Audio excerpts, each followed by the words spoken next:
Okay guys, hi. This is the tower for the game table that I alluded to in the Cliffs video. Here's the box up here somewhere.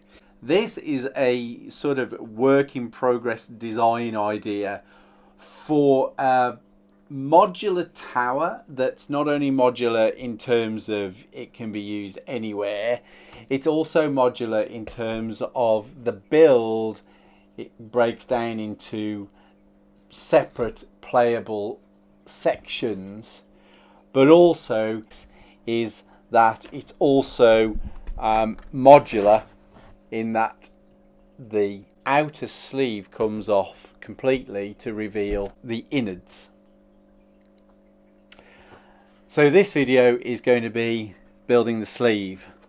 It's a really good build. It's worked really well in the game, and I'm looking forward to showing you how I made it. So here we go. So the whole build is out of this EVA floor mat. You can see here I've just marked the archway that I need, or the doorway that I need for the tower wall. This is the base that the tower is going to sit on. This has just been roughly marked out, and that piece of EVA there matches the circumference of this tower. The idea is that I'm going to have a tower sleeve that slides over the innards of the tower itself.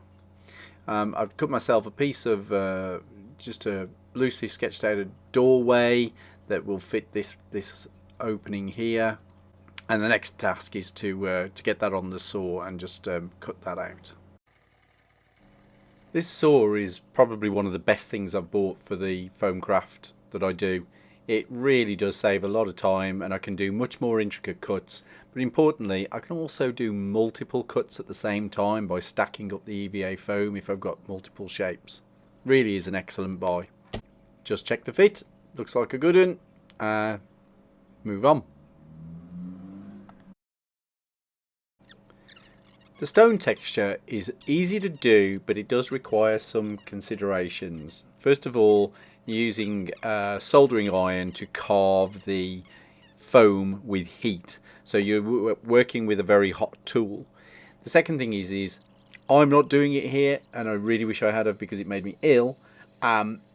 Definitely wear a mask, and it needs to be one that can accommodate vapor as well, because EVA foam, when it gets hot, releases some pretty toxic fumes, and well, they're not pleasant, and as I say, they did make me ill. However, it does work really well, and it's a great way to create textures of different types. One of the coolest properties of EVA is that you can heat it up, curl it or bend it, and it will hold that shape once it's cooled back down, which makes it really versatile for crafting. If you've got a strung bond that needs making, I recommend using an impact adhesive, as I'm doing here. That will make sure that this seam never comes apart. Unlike XPS foam, where you can kind of roll an aluminium ball into the surface and get a nice texture, that's not so readily done with EVA foam, so you have to create a texture over the top.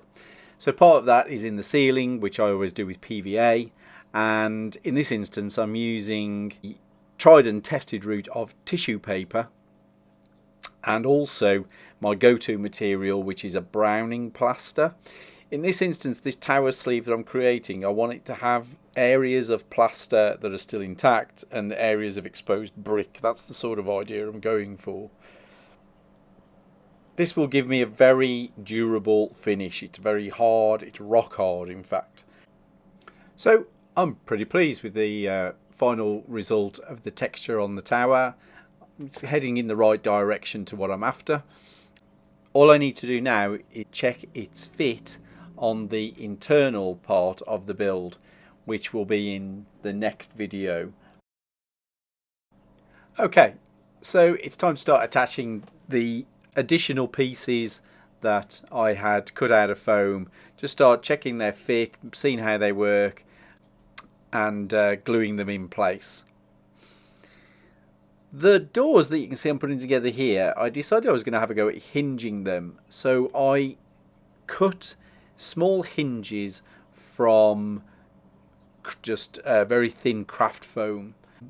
They had the rough shape of a hinge, and the flexibility in that foam means that even to this day those doors still can open and close quite readily, which was a real bonus.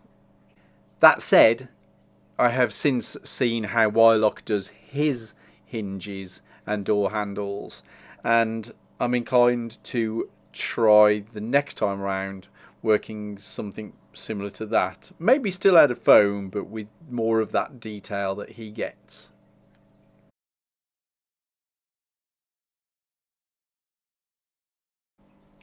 On to paint. I've said it in several of my videos, I'm not that fussed on painting cold grey stone. I prefer my stonework to have more colour in it. So here you can see I've got a very light sort of lilac colour, and I'm just adding to this a little touch of black just to grey it down a fraction. It was a bit too bright. You will also see there that there's a pinkish red colour. I unfortunately lost the footage of me putting the base coat on the tower, which was generally a dark brown and dark greys just loosely scumbled across the surface. And now I'm going to go over that with this pale grey lilac colour, just dry brushing gently to pick out the texture that was created in the earlier layers. The idea here is that there is exposed stonework and plaster. So the warm colour was the plaster, and what I'm doing now is just bringing this greyer highlight into the actual stonework itself. So guys, this is the tower sleeve itself. I'm really chuffed with it. You can see it's hollow on the inside.